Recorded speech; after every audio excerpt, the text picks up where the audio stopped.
Palavra da Verdade, com Hernandes Dias Lopes. Meus amados irmãos, nós vamos então abrir a palavra de Deus no livro de Apocalipse, capítulo 9, versos de 1 a 11. Apocalipse 9, versos de 1 a 11. Lido o texto, por favor, mantenha a sua Bíblia aberta comigo nesta passagem. A quinta trombeta. O quinto anjo tocou a trombeta e vi uma estrela caída do céu na terra. E foi-lhe dada a chave do poço do abismo. Ela abriu o poço do abismo e subiu fumaça do poço como fumaça de grande fornalha. E com a fumaceira saída do poço escureceu-se o sol e o ar. Também da fumaça saíram gafanhotos para a terra. E foi-lhes dado poder como que tem os escorpiões da terra. E foi-lhes dito que não causassem dano à erva da terra, nem a qualquer coisa verde, nem a árvore alguma. Então somente os homens que não têm o selo de Deus sobre a fronte. Foi-lhes também dado, não que os matassem, e sim que os atormentassem durante 5 meses. E o seu tormento era como o tormento de escorpião, quando fere alguém. Naqueles dias os homens buscarão a morte e não a acharão. Também terão um ardente desejo de morrer, mas a morte fugirá deles. O aspecto dos gafanhotos era semelhante a cavalos preparados para a peleja. Na sua cabeça havia como que coroas, parecendo de ouro, e o seu rosto como o rosto de homem. Tinham também cabelos, como cabelos de mulher, os seus dentes como dentes de leão. Tinham couraça como couraças de ferro. O barulho que suas asas faziam era como o barulho de carros, de muitos cavalos, quando correm a peleja. Tinham ainda cauda como escorpiões e ferrão. Na cauda tinham poder para causar dano aos homens por 5 meses. E tinham sobre eles, como seu rei, o anjo do abismo, cujo nome em hebraico é Abaddon e em grego Apolion.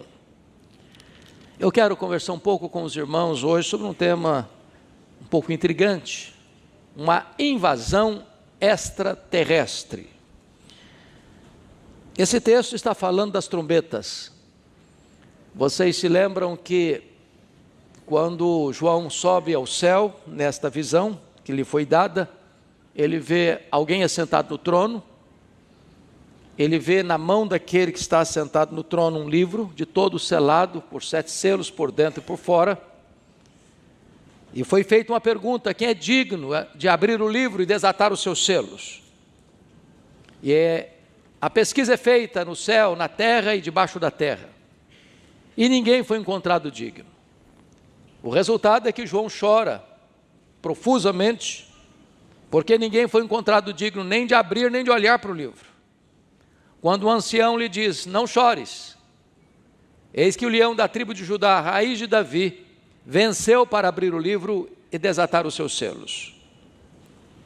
Então no capítulo 4, no capítulo 5, nós temos o chamado oratório da criação e o oratório da redenção.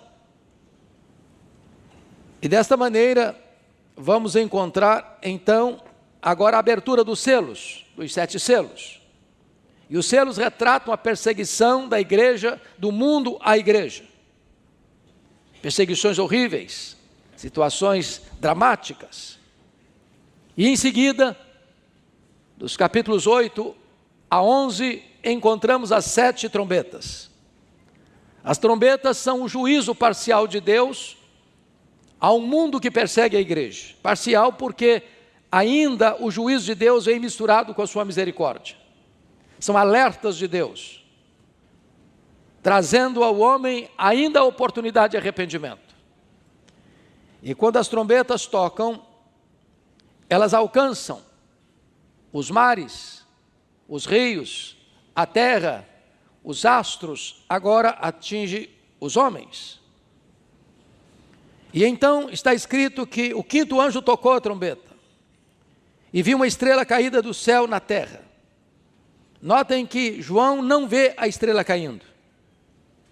Ele vê a estrela caída. Essa estrela caída é uma representação do diabo, de Satanás, do Abaddon, do Apolion, desse espírito que governa esses seres malignos que sobem do abismo para causar grande tormento aos homens. João já nos informa que este inimigo, chamado de Abaddon, de Apolion, de estrela caída, é um ser já caído, vencido, derrotado, mas ainda em atividade. Observem que foi-lhe dada a chave do poço do abismo. Ele não tem a chave. Quem tem as chaves da morte e do inferno não é o diabo, é Jesus Cristo, é o Filho de Deus, é o nosso Senhor. Mas esta chave lhe é dada. Ele é uma estrela caída e ele não tem as chaves. Ele não tem a chave, esta chave lhe é dada. É claro que o texto está em linguagem pictórica. Não podemos literalizar as figuras aqui, porque criaríamos um ser muito estranho. Porque são gafanhotos, que viram escorpiões, que têm cabeças de cavalo, que têm coroa na cabeça, que têm rosto de homem, que têm cabelo de mulher, que têm dente de leão, que têm couraça de ferro. Portanto, é uma linguagem figurada para representar uma realidade espiritual. E o texto vai nos informar, no versículo 2, que essa estrela caída abriu o poço do abismo, e subiu fumaça do poço como fumaça de grande fornalha, e como a fumaceira saída do poço, escureceu-se o sol e o ar. Portanto, esses seres malignos que saem do abismo são espíritos de trevas, que poluem o ar, as mentes, os conceitos, os valores. E nessa fumaceira não se enxerga direito, não se tem clareza das coisas. E este é um retrato do mundo, confuso, perdido, sem rumo, sem norte, sem direção, onde as pessoas estão confusas, batendo cabeça, sem discernimento, sem compreensão, sem visão clara das coisas. São espíritos que entenebrecem a realidade das coisas. Uma vez que a Bíblia diz que o diabo cegou o entendimento dos incrédulos. Este é o retrato. Mas notem comigo essa invasão no verso 3. Também da fumaça saíram gafanhotos para a terra. Notem que gafanhoto é um inseto muito perigoso. Por onde um bando de gafanhotos passa, tudo devasta, tudo destrói. Passa por um pomar e deixa para trás um deserto. O gafanhoto consegue comer e defecar ao mesmo tempo. Ele destrói tudo pela sua frente. E esses espíritos malignos que vêm do abismo são comparados a um bando de gafanhotos. Os gafanhotos, os insetos, não têm rei, diz a Bíblia. Mas esses gafanhotos aqui não são gafanhotos, são espíritos malignos. E eles têm um rei, conforme o versículo 11. Tinham sobre eles como seu rei o anjo do abismo, cujo nome em hebraico é Abaddon e cujo o nome em grego é Apolion, que significa destruidor. Então, esses seres malignos que sobem do abismo, que escurecem o ambiente, o sol, o ar, eles são como um bando de gafanhotos destruidores. Mas esses seres, além de serem liderados por uma estrela caída, que já está derrotado, que não tem a chave, mas recebe a chave por um tempo de permissão divina, tem limitações. Vejam comigo o versículo de número 4. E foi-lhes dito que não causassem dano à erva da terra, nem a qualquer coisa verde, nem a árvore alguma, e tão somente os homens que não têm o selo de Deus sobre a fronte. Prestemos atenção nisso. Tem gente que pinta o quadro de uma batalha espiritual como se fossem duas forças iguais, idênticas, antagônicas. De um lado Deus, do outro lado o diabo. Isso não é verdade. não há páreo para Deus. O diabo e suas hostes são seres caídos, limitados em poder, limitados em raio de ação, limitados em tempo. Somente o nosso Deus é o Todo-Poderoso, como cantamos aqui hoje. Somente o nosso Deus tem o controle da história em suas mãos. Somente o nosso Deus reina. Somente o nosso Deus governa os céus, a terra e debaixo da terra. Até os demônios estão debaixo do controle absoluto de Deus. Conforme o livro de Jó, o diabo e suas hostes não podem ir 1 centímetro a mais do que Deus os permite ir. E aqui esse bando de gafanhotos não pode devastar árvores, não pode devastar vegetação verde, não podem atormentar os homens que têm o selo de Deus.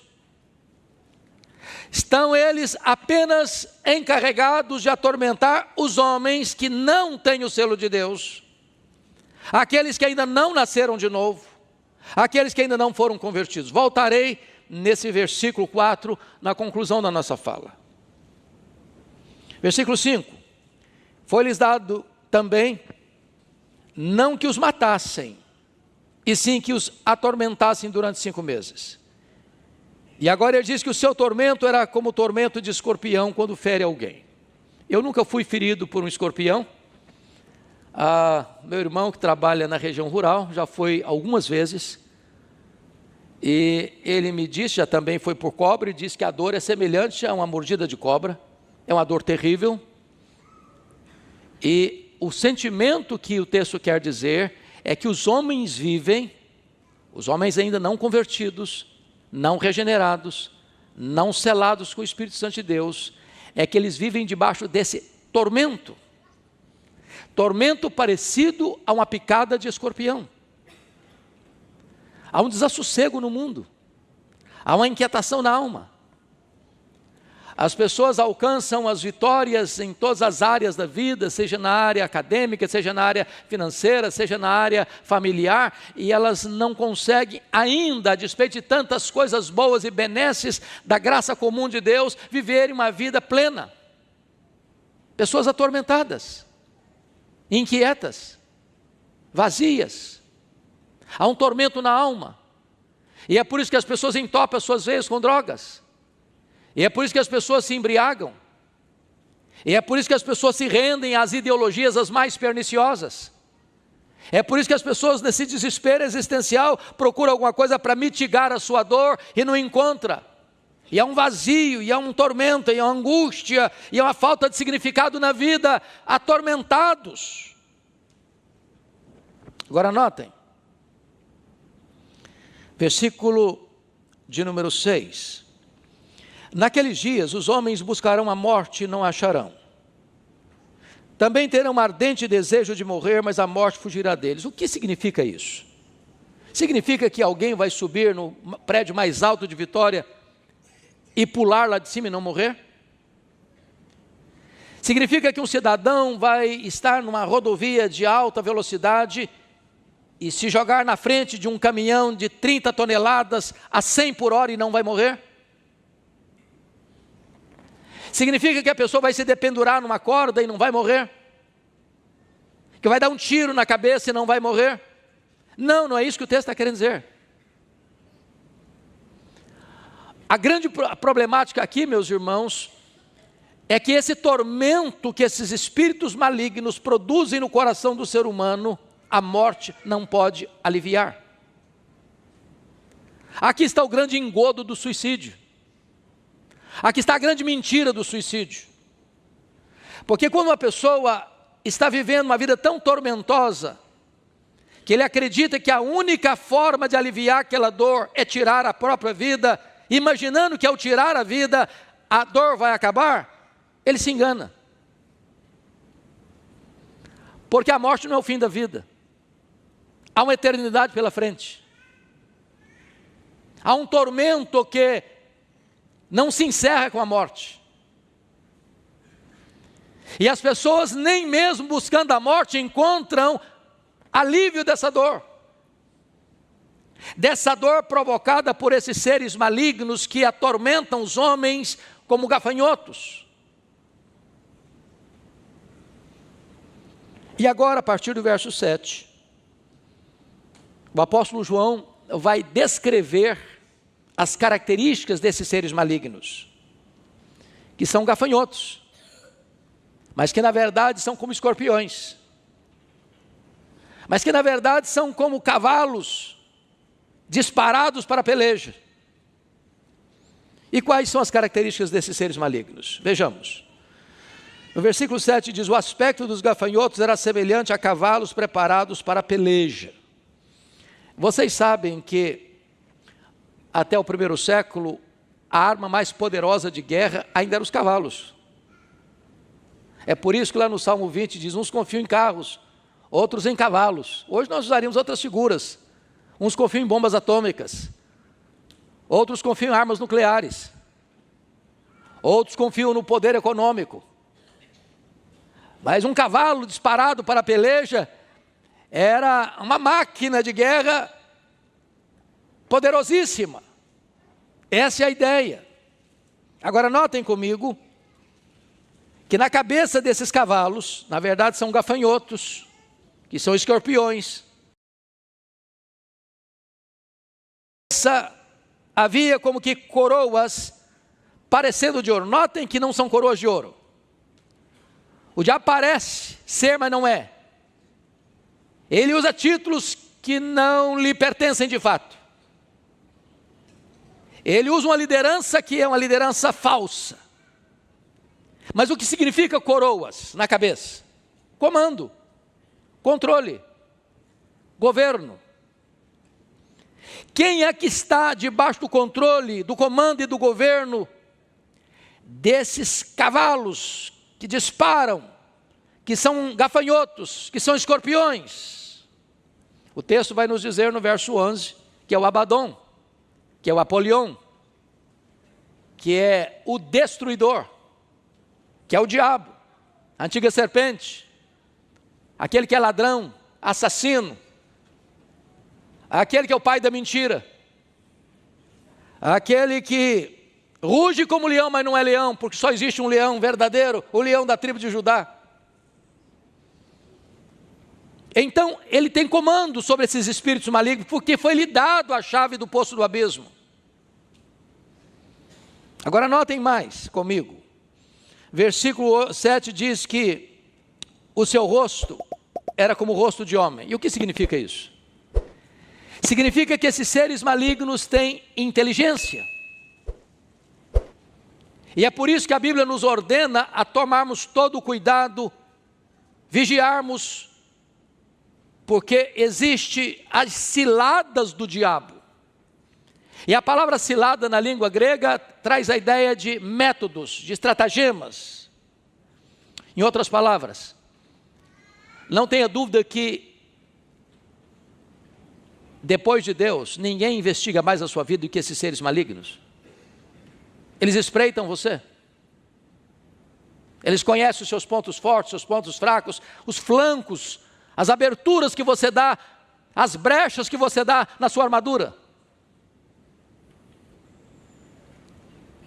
As táticas são diferentes para pessoas diferentes, em ocasiões diferentes, em situações diferentes. Quem já assistiu o filme O Advogado do Diabo se lembra bem dessa cena. Quando às vezes você acha que você está dominando uma área, não, agora eu vou mudar a minha postura, agora eu vou mudar a minha atitude, agora eu não vou mais agir como eu agia antes, e daqui a pouquinho você se orgulha das suas virtudes, e abre uma brecha para o diabo entrar, novamente. Tem rosto de homem, tem inteligência, e temos que nos acautelar sobre isso. Notem comigo, por favor, versículo: como cabelos de mulher. E o que significa isso? Esse texto reporta os cultos pagãos, onde se misturava nesses cultos pagãos, cultos cananeus, religiosidade com depravação sexual. Existiam as chamadas prostitutas cultuais. E nesses cultos eram verdadeiros bacanais, onde as mulheres, com toda a sensualidade, há uma vida promíscua. Quando o texto diz que tinha rosto de homem, cabeça de mulher, significa que esses espíritos vêm para produzir uma sociedade sexualizada no sentido negativo do termo. Uma sociedade pansexual. Uma sociedade que coisifica aquilo que Deus criou como santo. Uma sociedade completamente depravada sexualmente. Arruinada sexualmente. E nós estamos vivendo esse tempo, onde parece-nos que a sexualidade humana foi invertida. O certo é errado, o errado é o certo. Orgulha-se do que deveria ter vergonha, envergonha-se daquilo que deveria ter orgulho. E não nos equivoquemos, essa sociedade está fortemente influenciada por esses espíritos malignos que induzem os homens a toda sorte de promiscuidade sexual. Mas o verso 8 ainda prossegue. Os seus dentes são como dentes de leão. E o que significa isso? Olha que a figura fica estranha. São gafanhotos, que viram escorpiões, que tem cabeça de cavalo, que tem rosto de homem, tem cabelo de mulher, que tem dente de leão. E você que conhece a questão do mundo animal, mundo selvagem, o leão é considerado o rei das selvas. E via de regra, se você já viu, e sei que todos já viram, esses canais dos animais, os predadores, quando ele salta em cima de uma presa, via de regra, essa presa tem muita dificuldade de escapar. E ela vai pegar o quê? No jugular. E vai sufocar. E dessa maneira tira a respiração da presa, tira a força da presa e a devora. Dentes de leão significa que esses demônios são seres devastadores, assassinos. Porque este é o diabo que vem roubar, matar, destruir. Ele é assassino, ele é destruidor, ele é Abaddon, ele é Apolion. E não é esse o espírito do nosso tempo? Onde você tem medo de sair à rua, de sequestro, de assalto, de bala perdida. Não é essa a violência urbana? Derramamento de sangue em plena luz do dia. Pessoas que tiram a vida do próximo por coisas banais, como um telefone celular velho, um par de tênis. Para não dizer das guerras sangrentas, devastadoras, que ameaçam o nosso planeta, inspirados por os seres malignos, que são destruidores, têm dentes como de leão. Mas vejamos, por favor, o verso 9. Tinha couraça como couraça de ferro. O que significa isso? Significa que esses seres malignos, meus irmãos, não podem ser enfrentados com armas convencionais. É por isso que o apóstolo Paulo diz que as nossas armas não podem ser carnais, precisam ser armas poderosas em Deus, para destruir fortalezas e anular sofismas. É por isso que o apóstolo Paulo diz que nós precisamos de ser revestidos com o poder de Deus e usarmos toda a armadura de Deus. Não dá para você enfrentar esse inimigo de cara limpa. Há pouco tempo, pastor, eu escutei uma pessoa dizer alguma coisa até, se não fosse trágico, até engraçada. Ele diz assim: o senhor está muito enganado. O diabo não chega nem perto da minha casa. Ele passa longe da minha igreja. Equívoco. Equívoco. O Senhor Jesus, contando a parábola do semeador, diz que parte da semente caiu à beira do caminho. Os homens pisaram. As aves dos céus vieram e comeram. E quando Jesus interpreta, quando a palavra de Deus está sendo proclamada, como está sendo aqui hoje, O inimigo entra para colher essa semente, para arrebatar essa semente, para tirar essa semente, para você não ouvir. Você escuta, mas não entende. Ou você ouve, mas isso não entra no seu coração. Lá em Zacarias capítulo 3 diz que o sumo sacerdote estava no altar de Deus. E Satanás estava ali do lado direito dele para se lhe opor. Então preste atenção que essa batalha é real. E nós não podemos enfrentá-la com bravatas humanas, nem com armas humanas. Precisamos ser revestidos com o poder de Deus e usarmos toda a armadura de Deus.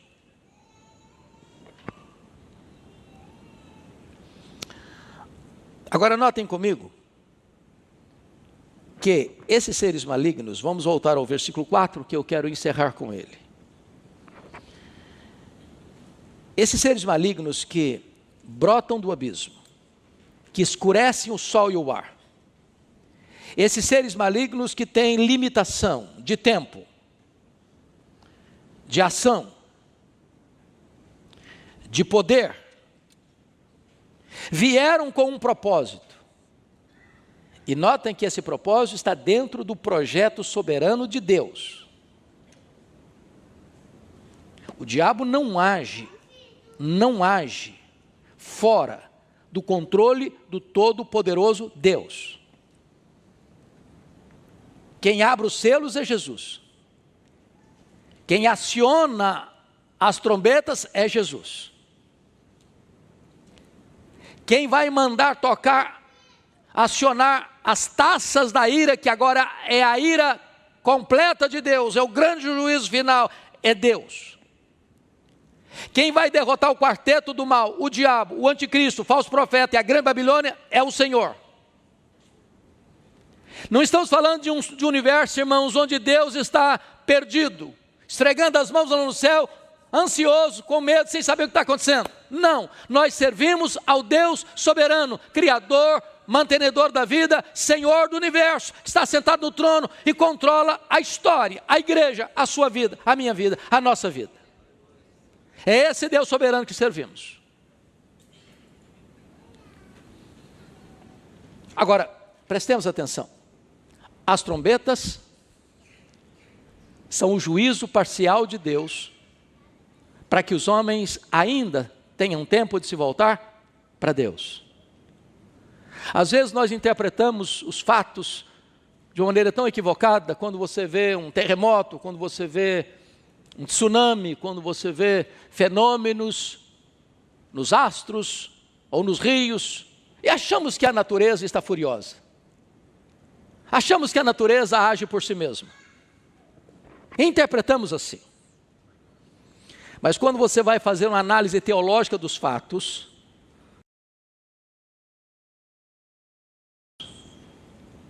chamando os homens ao arrependimento, dizendo, ainda tem tempo.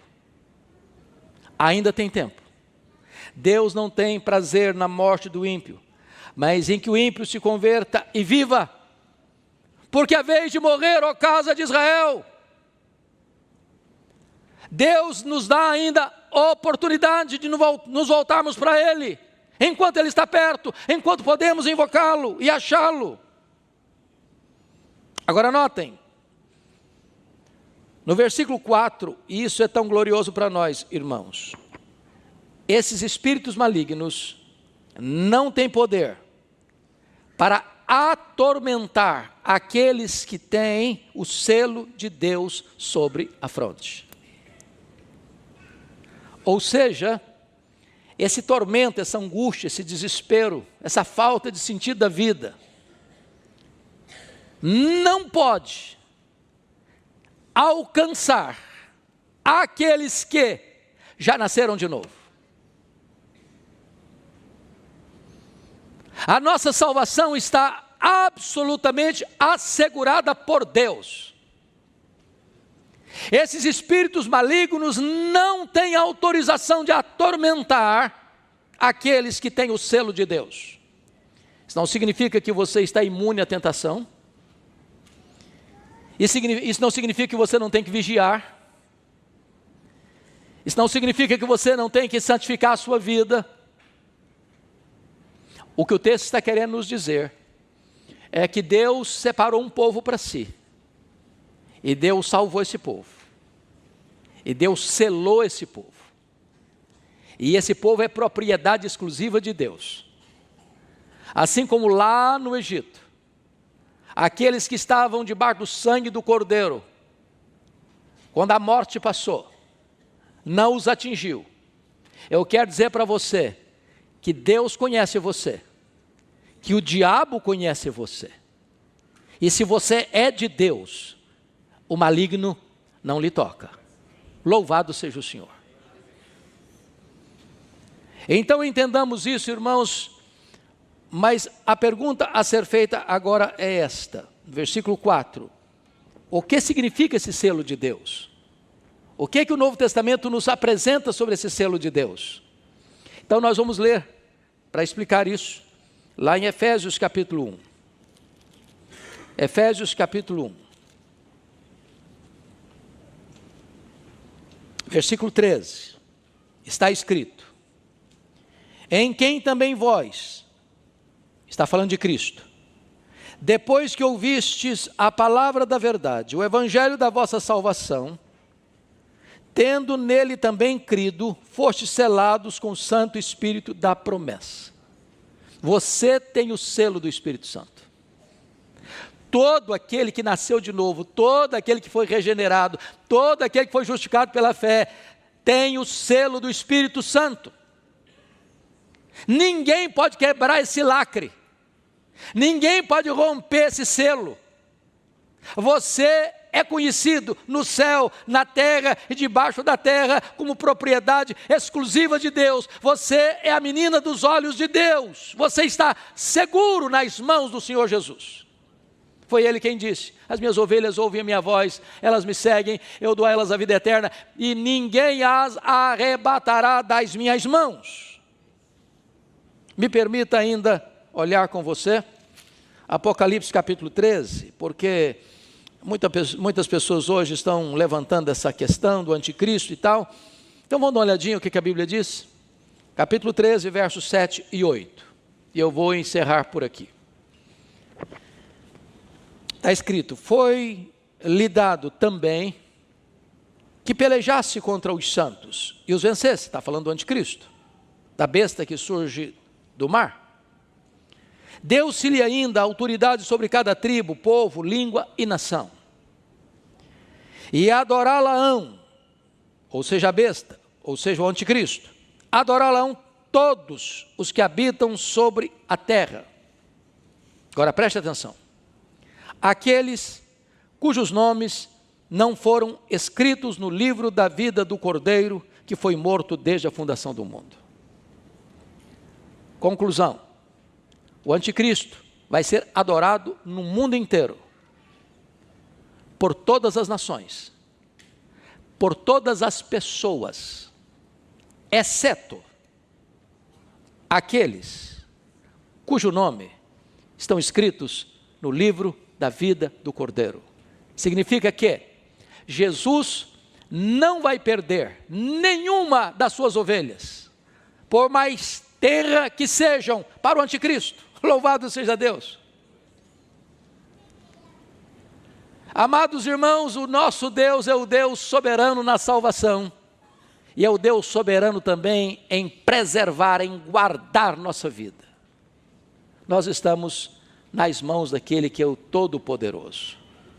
Então, voltando para Apocalipse capítulo 9, versículo 4, nós podemos desfrutar aqui de plena segurança e certeza.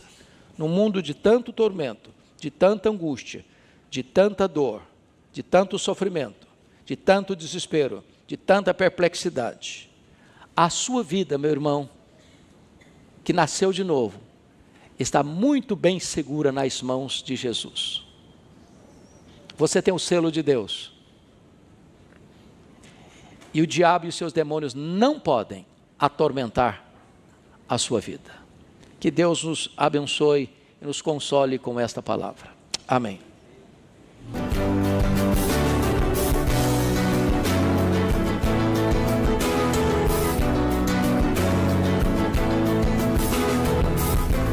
Palavra da Verdade, com Hernandes Dias Lopes.